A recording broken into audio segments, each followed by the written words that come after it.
DC Future State Issue 2 finally dropped with even more great plot development. We last left off on a series of scattered stories from various lanterns. Though the stories may all be different, they all seem to have one common theme. The central power battery is deactivated and the Green Lantern rings don't work while it's offline. Many lanterns are trapped in a variety of places as a result of this. We will be covering John Stewart's endeavors in this video and the efforts of others in separate videos. However, the first few pages of this issue confirms John's fears from the last one about Nort being dead. He definitely got killed, and the fact that Salak might be as well shows the kind of desperation that we're in right now.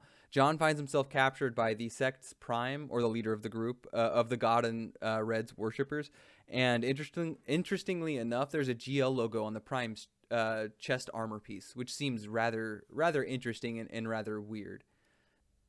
The prime of the sect believes that their traditions of the God in Red should be extended to all of their prey, so John should be given a choice, fight or flee. Naturally, John becomes a one-man army when given that opportunity, and he fights, taking out waves of incoming zealots. After cutting down those waves, John tells off the prime, saying they don't even need their rings to trash people like them, considering how much they reek of fear. John says he knows their weakness is their vascular system. One cut and they bleed themselves out, which is why he only bothered landing 1 or 2 attacks on each person he had fought. Meanwhile, the rest of the forces defending the innocents begin to get overran by the forces of the God in Red. Things are desperate enough that most realize they aren't going to make it out of this. A female named Kens gets overran by massive waves of the opposing force and is forced to detonate herself to get the last of the innocents off of the planet. Kens dies on the battlefield as a result, giving her friends and allies opportunities to escape. As the last ship leaves, John finds himself captured by the Prime once more for execution by his hands. John begins to laugh, and the Prime demands to know what his sacrifice is laughing about. John says, "Box team infiltrators, all teams go." In between coughing up blood from his battle, of course. Some kind of insects start jumping off of John onto the Prime, who panics. John says it's time that he meets the god they worship.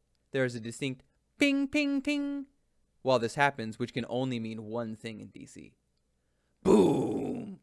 It is revealed that the God in Red's, the Kundians' worship is actually none other than Orion of the New Gods. He arrives on the battlefield and begins to chastise his followers, chastise the followers of the God in Red with the little time he has to be here. He tells those who believe that they worship him that he is a god of soldiers, not one of butchery or warfare. He only battles when the cause is just. And if they wanted to follow someone who genuinely fits his ideals, then it should be, and he turns and he points at John Stewart. As the new god returns to his own reality, the prime of the sect doesn't believe his god actually showed up and denied him. He believes it had to be a trick. However, John points out that he is the only one who thinks so, and that the rest of the Kundians all are enraged at this. The Prime immediately moves to execute John once again, but with his Batman-like prep time, John calls for his infiltrators that this time latch onto the face of the Prime. John reveals that the reason the Prime has a GL symbol on his chest is actually the fact that it's the armor, that the armor is the body of another Green Lantern that he killed. It appears they've been hunting Green Lanterns. However, the infiltrators kill the Prime in some kind of fire explosion by toasting his head.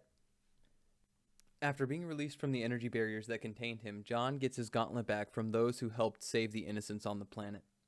They mourn the fallen, but John comments they did everything they could to help the innocents, including building that mother box to boom tube Orion here. Though things look bleak, John knows what to do as the God in Red's worshippers now all chant his name as he wields his sword in defiance. For now, he is the Sword of Orion. This story was genuinely interesting in this chapter. The former chapter was kind of weird. It was much more edgy, though this one doesn't get any less edgy by any means, I guess, to a certain extent. But I genuinely like how they're portraying John Stewart as this just absolutely, indomitably, willful guy. He's taken literally nothing and making something out of it, saving entire planets from crazed, insane people, working with other people to put together mother boxes so they can summon a new god and convince an entire group of people they're, batshit crazy. So I think it's, I I like where this is going. I'm curious to see. This one is definitely a step forward compared to the last one, but man, the introduction of Orion was very interesting, and I liked his artwork. I don't know, besides maybe the face, but who knows what the future holds. The next video will be on what happens to the brand new young Green Lantern who wields some power gauntlet that seems eerily similar to Corona's. And her adventures with Mogo. So I look forward to seeing you guys in the next one. Thanks. Later.